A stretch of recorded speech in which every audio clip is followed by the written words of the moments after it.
1920-ci il iyunun 23-də Təbrizdə Şeyx Məhəmməd Xiyabaninin başçılığı ilə milli hökumət yaradıldı.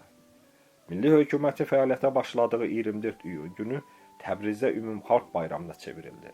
Bütün müəssisələrdə, tədris ocaqlarında iş dayandırıldı. Bazarlar, dükanlar bağlandı. Milli hökumətin qərarı ilə İran valisi də daxil olmaqla mərkəzdən göndərilmiş bütün dövlət məmurları Təbrizdən çıxarıldılar.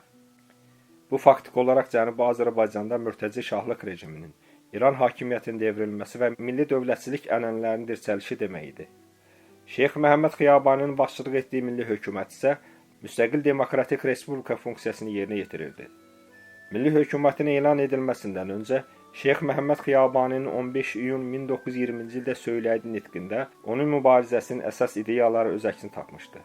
Həmin nitqdə deyilir: Mənliyini sevmək təbii və ümumi bir qanundur. Hər bir adam, hər bir canlı bəşər özünü başqasından çox sevər. Buna görə də bir cəmiyyət öz rifah halını yaxşılaşdırmağı başqasından gözləməməlidir. Xüsusilə özünə nisbətən rabitə və yaxınlığı olmayanlardan yardım və xidmət gözləmək yersizdir. Öz şəxsiyyətinə hörmət etmək, ona inanmaq da mənliyini sevməklə bir sırada qoyulmalıdır. Bir xalq, bir cəmiyyət təkəbbürlü və özündən bədgüman olmamalıdır. İnsan öz şəxsi etimadının əsasını laxladığın alçaqlığı, acizlik qədər təvazökarlığı qəbul etməməlidir.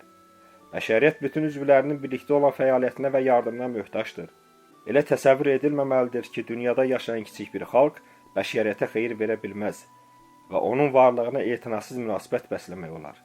Çox təəssüf olsun ki, biz öz qədir və qiymətimizi çox az bilmiş, bəlkə də özümüzdə olan mənlikdə xəbər tutmamışıq.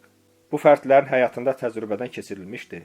Yüksək xüsusiyyətə malik olan, ali fikirlərə xidmət edən, öz dərəcə və heysiyyətini qiymətləndirən və bunun qorunması üçün çalışan şəxslər həmişə yüksək məqama çatmışlar. Məhz buna görədir ki, bir çox ədib və filosoflar öz şəxsiyyətləri naminə ali dərəcəyə çatmış və padşahları belə öz zəhmət və qüdrətlərinə hörmət göstərməyə məcbur etmişlər. Onlar saraylarda ən parlaq yer tutmuşlar. Xalqlar dəxi bu əzəməti, mənəvi qüvvəni, mənliyi və öz varlığına etimadı üzə çıxarmaqla tərəqqi və inkişafa nail ola bilərlər. Azad və müstəqil olmaq istəyən bir xalq öz həyatına və ictimai məsələlərə laqeyd qala bilməz. Biz dəxi mütərəqqi xalqlar cərgəsinə çatmaq üçün öz fikir və hissiyatımızı onların dərəcəsinə qaldırmalıyıq. Bir xalqın şərafəti üçün birinci şərt onun müstəqil olmasıdır. Müstəqil olmayan bir xalqın əzmi və hörməti yoxdur. Xalqın istiqlaliyyətini onun əxlaqi fəziləti saxlaya bilər.